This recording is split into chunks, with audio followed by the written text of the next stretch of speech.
हाजीपुर से पशुपति की होगी विदाई। चिराग पासवान को बीजेपी का समर्थन। बिहार में वैसे तो लोकसभा की 40 सीटें हैं, लेकिन इन दिनों सबसे ज्यादा चर्चा में हाजीपुर है। हालांकि लोकतंत्र में किसी भी लोकसभा क्षेत्र पर किसी का अधिकार नहीं रहता, लेकिन हाजीपुर के लिए चाचा पशुपति और भतीजे चिराग पासवान के बीच जुबानी जंग कम होने का नाम नहीं ले रही। दरअसल इन दोनों ने ही इस सीट पर अपना दावा ठोक रखा है, पर मुश्किल ये है कि इन दोनों एक ही गठबंधन में हैं।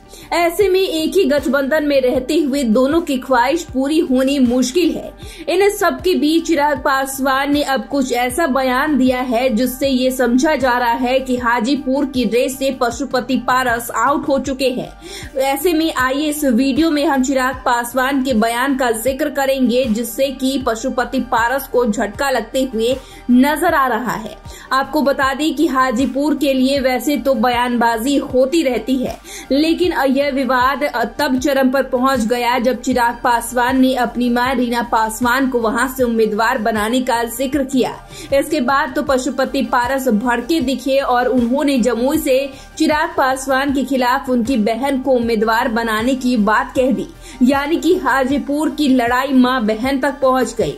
लेकिन अब चिराग पासवान ने ये कहकर चौंका दिया है कि वे हाजीपुर को लेकर जो बयान दे रहे हैं वो गठबंधन में हुई चर्चा के आधार पर दे रहे हैं।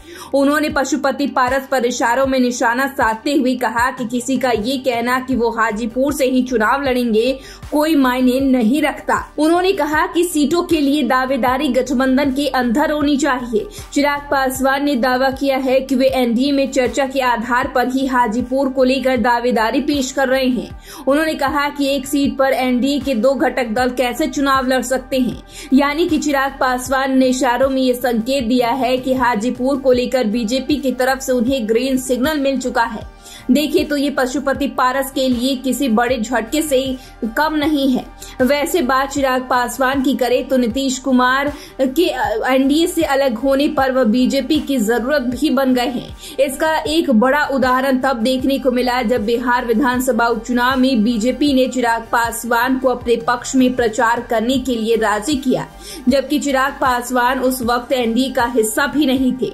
वहीं उपचुनाव में इनके प्रचार से बीजेपी को फायदा भी हुआ।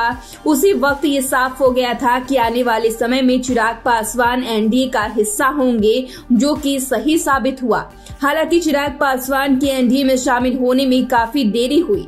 ऐसे में ये कहा जा रहा था कि चिराग पासवान की कुछ शर्तें हैं, जब तक इसे बीजेपी पूरा करने का भरोसा नहीं देती तब तक वो गठबंधन नहीं करेंगे। क्योंकि अब वह एनडीए में शामिल हो चुके हैं और अब हाजीपुर को लेकर जिस तरह से भरोसे के साथ दावा कर रहे हैं, तो सवाल ये भी है कि क्या चिराग पासवान के एनडीए में शामिल होने का शर्त हाजीपुर से उनकी दावेदारी थी।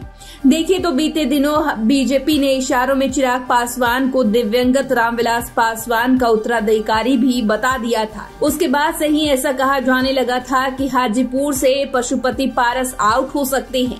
खैर, हाजीपुर को लेकर सीट बंटवारे में चाहे जो भी फैसला हो, लेकिन फिलहाल चिराग पासवान के बयानों से ऐसा झलक रहा है कि वे इस रेस में पशुपति पारस को काफी पीछे छोड़ चुके हैं। तो फिलहाल के लिए इतना ही। चैनल को सब्सक्राइब कर ले, फेसबुक पेज को लाइक कर ले। वीडियो देखने के लिए आपका शुक्रिया।